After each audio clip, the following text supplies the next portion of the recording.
Praise load హల్లెలూయా. దేవుని నామానికి స్తోత్రాలు. మీ అందరికీ నా వందనాలు తెలియజేస్తున్నాను. ఈ దినం కొరకు దేవుడు సిద్ధపరిచినటువంటి మాటలు. ప్రియ సహోదరి సహోదరుడా, నాటి దినముల్లో అనేక మంది క్రైస్తవులు ఏ రీతిగా ఉన్నారంటే, వారు చేసినటువంటి ప్రార్థన దేవుని సన్నిధిలో వెంటనే వారు జవాబు పొందుకోవాలి. అట్టి రీతిగా దేవుడు జవాబు ఇవ్వనటువంటి పక్షంలో దేవుని మీదే అలిగేటువంటి వారుగా ఉన్నారు. దేవునికి దూరంగా జరిగిపోయేటువంటి వారుగా ఉన్నారు. దేవుని యొక్క సమయంలో దేవుడు జరిగిస్తారనేటువంటి విశ్వాసాన్ని అయితే కనుక కోల్పోతున్నారు. కానీ ఇటువంటి తరుణంలో ఈ యొక్క క్రిస్మస్ శుభవేళల్లో దేవుని కొరకు ఎంతగానో వేచి ఉండినటువంటి ఇద్దరు వ్యక్తులను గురించి అయితే కనుక ఈరోజు పరిశుద్ధాత్మ దేవుడు మనకి తెలియజేస్తున్నాడు. హల్లెలూయా. లూకా సువార్త 2వ అధ్యాయంలో చూసుకున్నట్లయితే 27వ వచనం నుండి, హల్లెలూయా. అతడు ప్రభువు యొక్క క్రీస్తును చూడక మునుపు మరణము పొందడని అతనికి పరిశుద్ధాత్మ చేత బయలుపరచబడి ఉండెను. ఆత్మవశుడే అతడు దేవాలయంలోనికి వచ్చెను.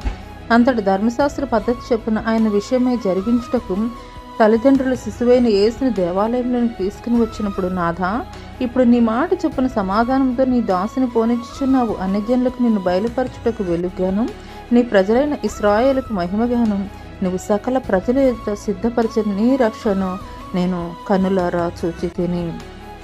హల్లెలూయా. ఈ వ్యక్తి ఎవరు అనంటే కనుక దైవజనుడైనటువంటి సొమయోను ఆ యొక్క దేవాలయంలో వృద్ధుడై ఉండి ఎన్నో సంవత్సరాల నుండి ఎదురు చూస్తున్నటువంటి వారుగా ఉన్నారు. అదే సమయంలో ఆషేరు గోత్రికురాలైనటువంటి పనూయేలు కుమార్తె అయినటువంటి అన్నా అనేటువంటి ఒక ప్రవక్తి కూడా ఉంది. ఆమె అయితే కన్యాత్వం మొదలు 7 ఏండ్లు పెనిమిటితోటి సంసారం చేసి బహుకాలం గడిచినటువంటి వృద్ధురాలై 80 సంవత్సరాలు విధవరాలై ఉండి దేవాలయాన్ని విడవక ఉపవాస ప్రార్థనలతో రేయింబవళ్ళు కూడాను అక్కడ దేవాలయంలో పరిచయం చేస్తుంది. ఆమె కూడా ఆ గడియల్లోనూ లోపలికి వచ్చి దేవుణ్ణి కొనియాడి యెరూషలేములో విమోచన కొరకు కనిపెట్టుచున్న వారందరితో ఆయన గూర్చి అయితే గనక మాట్లాడుతూ ఉన్నది. హల్లెలూయా.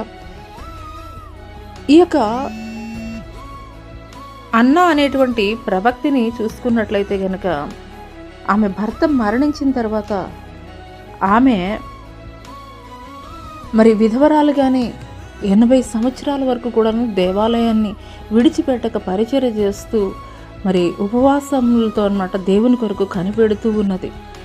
ఆయన యొక్క ప్రవచనాలు నెరవేర్చబడి ఆయన ఈ భూలోకానికి ఎప్పుడు వస్తారా అని. అదే రీతిగా దైవజనుడైనటువంటి సొమయోను కూడా ఆయన చూడకుండా నేనైతే మరణించను అని ఆ యొక్క శిశువైనటువంటి బాలయేసుని ఎప్పుడైతే తల్లిదండ్రులు తీసుకుని వచ్చారో ఆయన్ని చూసి ఆయన ఎంతగానో పరవశుడైనటువంటి వాడిగా ఉన్నాడు. ఈ యొక్క పరిశుద్ధ గ్రంథంలో మనం చూసుకున్నటువంటి ఈ ఇద్దరు వ్యక్తులు కూడా ఎన్నో సంవత్సరాల నుండి దేవుని కొరకు ఎదురు చూశారు. కానీ వారి యొక్క నిరీక్షణ అయితే కనుక వ్యర్థం కాలేదు. వారి యొక్క నిరీక్షణ కొరకు ఎదురు చూచినటువంటి ఎదురుచూపులు ఎప్పుడైతే బాలుడైనటువంటి యేసుక్రీస్తు ప్రభులు వారు దేవాలయంలోనికి తీసుకుని రాబడ్డారో వారి యొక్క నిట్టూర్పులకి ఒక జవాబునైతే కనుక పొందుకోగలిగారు. హల్లెలూయా. ఈ మాటలు వింటున్నటువంటి ప్రియ సహోదరి సహోదరుడా, నువ్వు దేవుని సన్నిధిలో చేస్తున్నటువంటి ప్రార్థన నీ సమయంలో కాదు, కానీ ఆయన చిత్తంలో ఆయన సమయంలో నిశ్చయంగా ఆయన జరిగించేటువంటి వాడిగా ఉన్నాడు.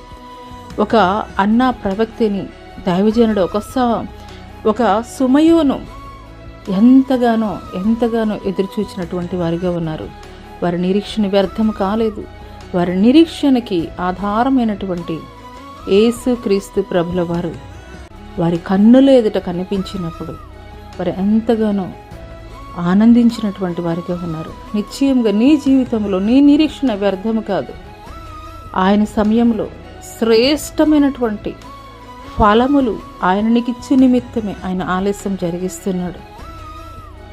ఒక అన్న ప్రవక్తిని, ఒక దైవజనుడైనటువంటి సొమయోను కలిగినటువంటి నిరీక్షణని నీవు కూడా ఈ దినము కలిగి ఉన్నట్లయితే గనక నిశ్చయముగా నీవు నీ యొక్క ఆలోచన మేరకు ఆలోచన చేసిన దానికంటే కూడా ఎంతో ఉన్నతమైనటువంటి స్థితిలో దేవుడు నీకు సంతోషాన్ని ఇవ్వబోతున్నాడు.